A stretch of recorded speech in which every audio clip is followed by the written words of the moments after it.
dia foi de extensa votação no Parlamento Estadual. Os trabalhos começaram na Comissão de Constituição, Justiça e Redação, com a última reunião antes do recesso parlamentar. Os membros apreciaram 4 matérias. Entre as decisões da CCJ, o fim do voto secreto, que seguiu para apreciação em plenário.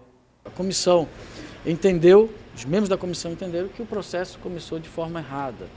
E o que a comissão decidiu é que nós vamos enviar o parecer do deputado Orlando Cidade e o parecer divergente do deputado Marcelo Ramos para que eles possam voltar à mesa diretora e que possa, no entendimento da comissão, dos membros da comissão, esse processo ser novamente iniciado da maneira devida, conforme o entendimento da comissão. O deputado Belarmino Lins, relator do voto secreto, da matéria da PEC do voto secreto, apresentou a proposta, a comissão analisou e aprovou.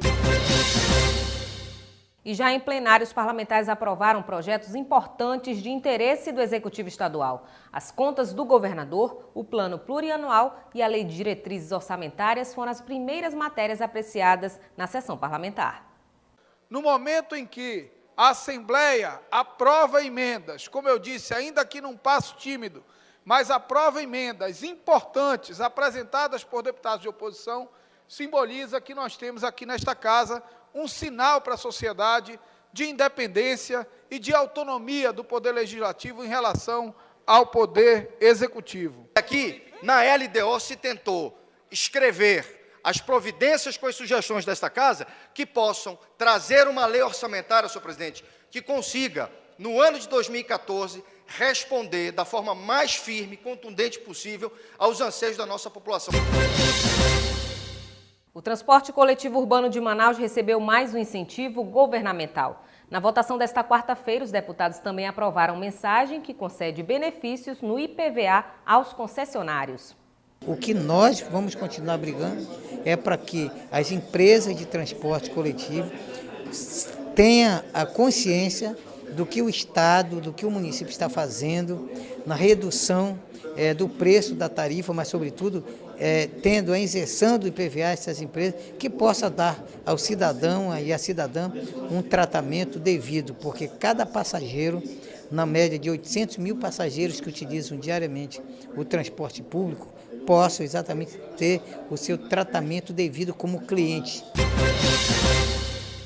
E outra mensagem do Executivo que cria um fundo rotativo para escolas estaduais realizarem manutenção nos prédios também recebeu aprovação em plenário. O texto da matéria inclui as unidades do interior do Amazonas. Inicialmente, devem ser liberados R$5 milhões, distribuídos conforme a quantidade de alunos de cada escola. Será investido nessa fase inicial em torno de R$5 milhões que serão disponibilizados para a escola. E a origem desse recurso? A origem desse recurso é fonte 00 do governo do estado, que estará colocando nesse fundo para que os gestores da escola possam ter o mínimo de capacidade de mobilidade para gerir a sua escola. Há uma proposta com escola até 1.000 alunos de ter um piso de R$200 e mais um valor per capita aluno. As escolas acima de 1.000 alunos terão um valor per capita. As escolas beneficiadas serão todas as escolas da rede estadual vinculada. Não é aquelas escolas conveniadas, são as escolas mantidas pela Secretaria de Estado de Educação, todas elas irão receber esse fundo rotativo. O fundo rotativo, ele permite que a escola tenha mecanismos para resolver mais rápido esses pequenos problemas. São as coisas pequenas do dia a dia, mas que incomodam e atrapalham muito o processo da educação. Então, o fundo rotativo joga uma parte de recursos para que a escola, junto com a comunidade escolar, gerencie isso diretamente dentro da escola. O secretário se comprometeu, primeiro, de dar treinamento e qualificação aos gestores para a aplicação desses recursos, tendo em vista que são recursos públicos. Segundo, que estes recursos levem em consideração a realidade das altas escalas de rio, como Alto Rio Negro, Alto Juruá, Purus, Alto Solimões e Médio Solimões, que têm valores praticados diferenciados dessa região que nós estamos, do Baixo, Médio Amazonas e aqui do entorno da cidade de Manaus. O outro é a preocupação que esse recurso possa ser cumulativo. A escola que não gastar esse dinheiro no mês, que esse dinheiro possa acumular e ela possa fazer pequenos reparos e investimentos que entender necessário. Atualmente, o consumo de drogas é um dos principais fatores de desestruturação das famílias brasileiras. Com o objetivo de contribuir para o combate ao consumo e o tráfico, a Assembleia Legislativa aprovou a criação da Comissão Parlamentar Antidrogas. O projeto de lei foi apresentado pelo deputado estadual Arthur Bisneto. A Assembleia aprovou uma comissão importante, uma comissão que vai ajudar a desvendar e melhorar a questão das famílias, a questão dos usuários de drogas, que isso é uma epidemia, tanto na capital quanto no interior, das drogas lícitas e ilícitas, como crack, ox. Portanto, a Assembleia cumpre seu papel e a gente espera poder participar das discussões, mas trazer soluções efetivas para a população. Existe um cartel, existe uma situação que tem que ser desvendada. E eu não peço uma comissão que tenha poder de polícia, nós já temos a comissão de segurança, mas uma comissão que crie projetos, programas, participe de discussões em relação à questão desse problema que atinge as famílias. O projeto que cria a Comissão Antidrogas foi apresentado pelo parlamentar em 2012. A saúde pública preventiva e curativa tem sido alvo da atenção dos deputados estaduais.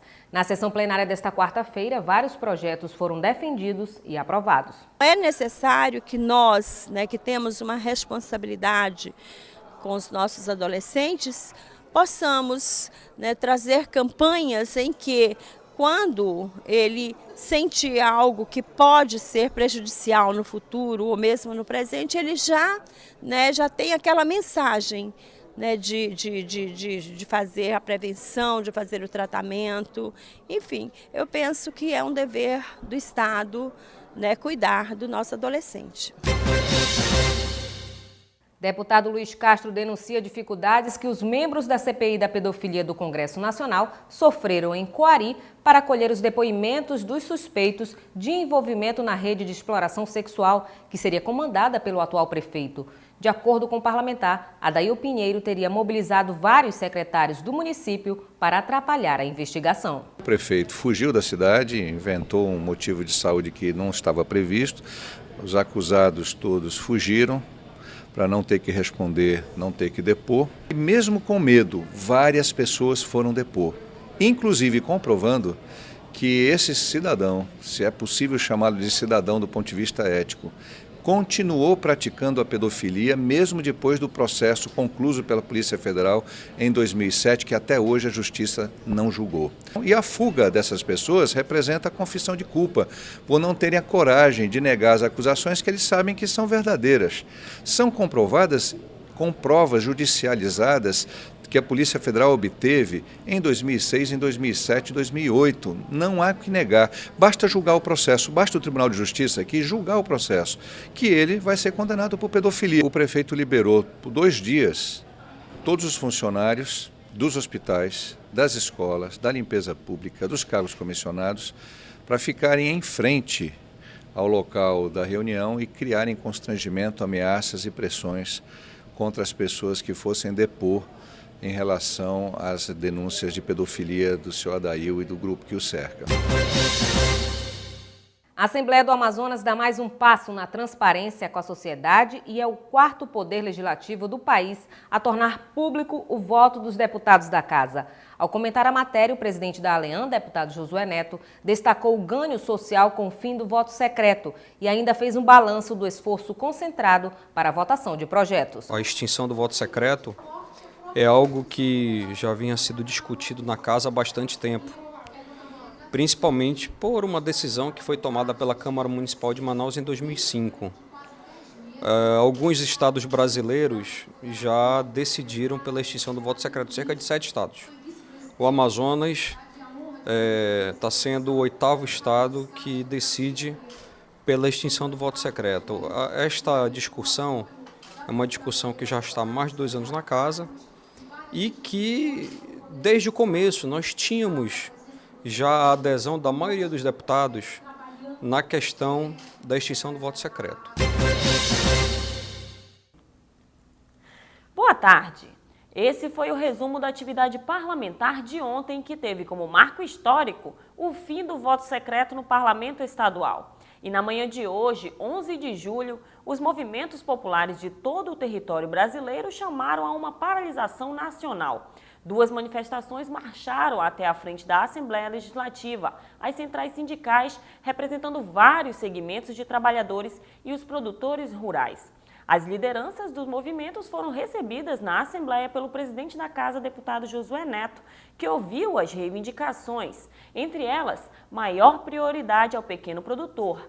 E no último dia, antes do início do recesso parlamentar, o deputado Josué Neto fez um balanço da atividade do Legislativo Estadual, destacando a velocidade e a quantidade de ações empreendidas de fevereiro a julho. Essas e outras notícias você acompanha no telejornal Alean Notícias, às 8h30 e pelo portal da Assembleia, em alean.gov.br. Até amanhã.